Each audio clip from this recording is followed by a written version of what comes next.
थोडा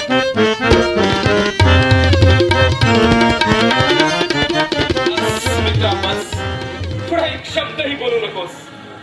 त्या एकश्चित द्रौपदीचे हरण करायला कुणाची मदत नको होती मला.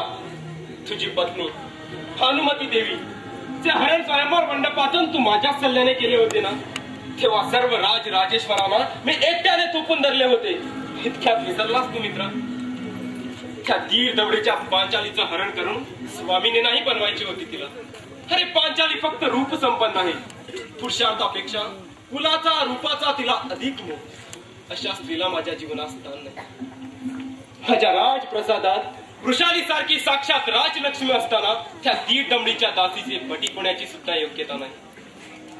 माझ्या अपमानाबद्दल म्हणशील तर त्यात नवीन ते काय? अपमान अवहेलना तर माझ्या जीवनाचा असीम हिस्साच बनलेला आहे. पण दुर्योधन मित्रा, माझ्यामुळे मात्र तुला मनस्ताप झाला.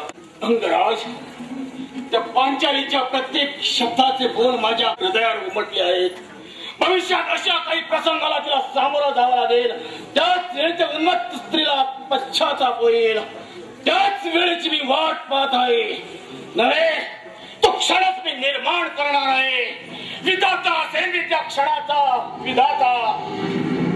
मित्रा दुर्योधना, तुझ्या सामर्थ्यावर माझा पूर्ण विश्वास आहे, परंतु कृपा करून असं काही करू नकोस. अरे लोकांना वाटेल मीच ते तुला करायला लावलाय. पांचालीला प्रायश्चित्त नियतीच नाही. मित्रा, मला जखमा झाल्यात खऱ्या, पण मी योद्धा आहे मित्रा. जखमाची भीती बाळगून कसं चालेल? माझ्या जन्माबरोबर सुरू झालेल्या अपमानाचा गाव गाळणारा हे युद्ध मला एकट्यालाच अखेरच्या श्वासापर्यंत लढायला हवं. राज मित्रा, अरे किती सहनशील तुझी तर पाहून पाषाणासारखं हृदय सुद्धा न होत आहे. ज्या काळ सर्प अर्जुनानं त्या बाळ सुदामांचा बळी घेतला, काय बिघडवी नव्हता त्या बाळ सुदामांना त्यांना असा सुखी सोडायचा नाही. मित्रा, नाही विसरता एक सुदामांचा विधानक मृत्यू. दुर्योधन, पाशील तू ह्यापुढे हा कर्ण साऱ्या जगाला जाणणारा विध्वंसकारी प्रलय रूप म्हणून प्रत्ययाला येईल. कुंती मातेच्या आदेशानुसार द्रौपदी 5 पांडवाची भार्या झाली. त्यामुळे पांचाल देशाची एक समर्थ सत्ता पांडवाच्या पाठीशी उभी राहिली. पांडवाशी कठोर वागणारे कौरव किंचित मृदूही झाले. नारायण नारायण. धृतराष्ट्र महाराजाने वृक्षखंड वनाचा प्रदेश पांडवांना दिला. भगवंताच्या मदतीनं व पराक्रमावर पांडवांनी तेथे गस्त निर्माण केले. दिग्विजय करून राजस्व यज्ञही केला. नारायण नारायण. युधिष्ठिर झाला सम्राट, द्रौपदी झाली सम्राज्ञी.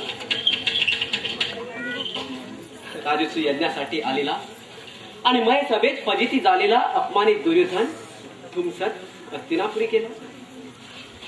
पांडवांना देशोधडीला लावण्याचा जणू पक्का निर्णयच करू आणि त्याला साथ मिळेल द्रौपदी स्वयंवरास मनोमनी दुखावलेल्या महाबली कर्णाचा. कारण त्याच युद्धात कर्ण पुत्र अर्जुनाकडून मारला गेला. जेव्हा वीर पुरुष चारही बाजूने दुखावला जातो ना, तर त्याच्या मस्तकात साक्षात सैतान संचारतो. सद्विवेक विभ्रष्ट होते. त्याच्या हातून महाभयंकर प्रामात होतात. त्याला ना परिणामाची पर्वा ना मृत्यूची भय. आणि आपला पुत्र तर त्याच पाय धरून